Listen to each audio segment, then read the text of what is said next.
Well, it's snowy. It's not snowy here, but it's raining here anyway, Pierre. And I'll ask you first about that series. What's going to go on in that series? I think there's going to be a street fight right to the end, Mike. I really do. Detroit feels real good about themselves. I just got done visiting with their coaching staff, Mike Babcock, Billy Peters, Tom Rennie, Keith McKittrick. And, they think that Chicago will play their best game of the series. We're in Game 4 right now. Detroit's got a 2-1 lead. Jimmy Howard, the goalie for Detroit, has been outstanding. They're confident in Detroit, and they really love the way their fans have reacted this playoff season. Their fans have been unbelievably loud. The entire game, their points, Mike, 10 to 15-minute points in games where the fans are never sitting here. They're standing. I've never seen that here before. I mean, they didn't expect this team to get through the first round. Now they're into the second round, and they're sensing that they got a chance to do some damage here. So it'll be fun to watch tonight. Yeah, they have a great heritage. They have a great legacy, and there's something for that, whether it's the Yankees, the Celtics, the Red Wings. I mean, they just have a great heritage. They really do. All right, tonight, Game 4. First of all, Richards, healthy scratch. What do you make of that? I think we talked about it the last time I was on with you. Mike has had a tough time matching pace with the other team's top players. I know we talked about the fourth line of Boston being a difference maker, and New York not having a response for that. Brad was on the fourth line playing with Aaron Asham and Chris Kreider, and Gregory Campbell was having a field day, the center iceman for the Boston Bruins. So the power play's not working. Brad has been on that. I think everybody's aware of that. So they had to go in a different direction. Now, I don't know who's replacing him. I heard that it could be Chris Newberry, who's a pugnacious kid who can skate well, and he'll challenge Gregory Campbell physically. I know that more than Brad Richards will. But I'm not surprised. This has been one of the most difficult things in my career as a coach and as a broadcaster to watch Brad Richards from where he used to be a Conn Smythe Trophy winner and one of the top offensive forces in the NHL to where he is right now. What's happened? Why has this happened? Well, the two-line pass came out of the game, Mike.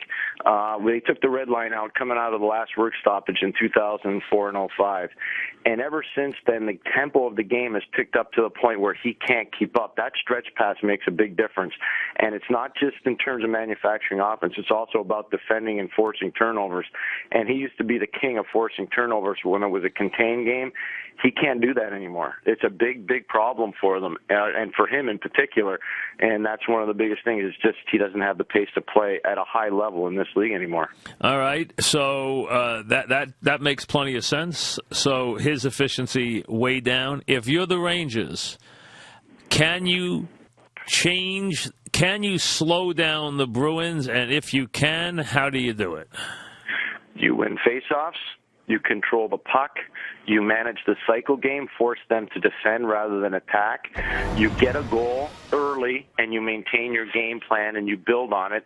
Once the Bruins get a goal or two up, it becomes a problem for the Rangers because they have to start freelancing and playing out of their structure, and they're not very good when they're playing out of their structure.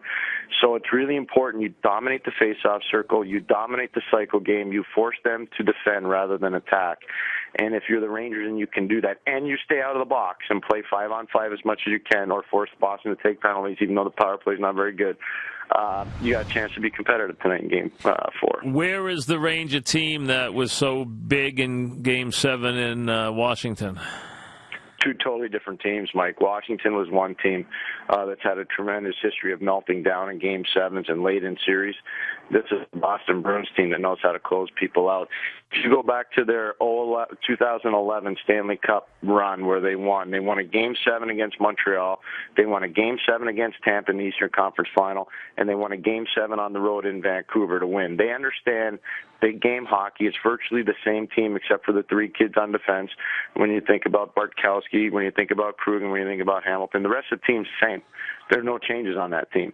So this is a very good team, very experienced team, and they've got unbelievable depth down the middle. That's the biggest difference between the last series for the Rangers and this series with the Bruins. Pierre McGuire, NBC. Pierre, anything you want to, in this series, put on the coaches, or is this a case of the Bruins just being better than the Rangers?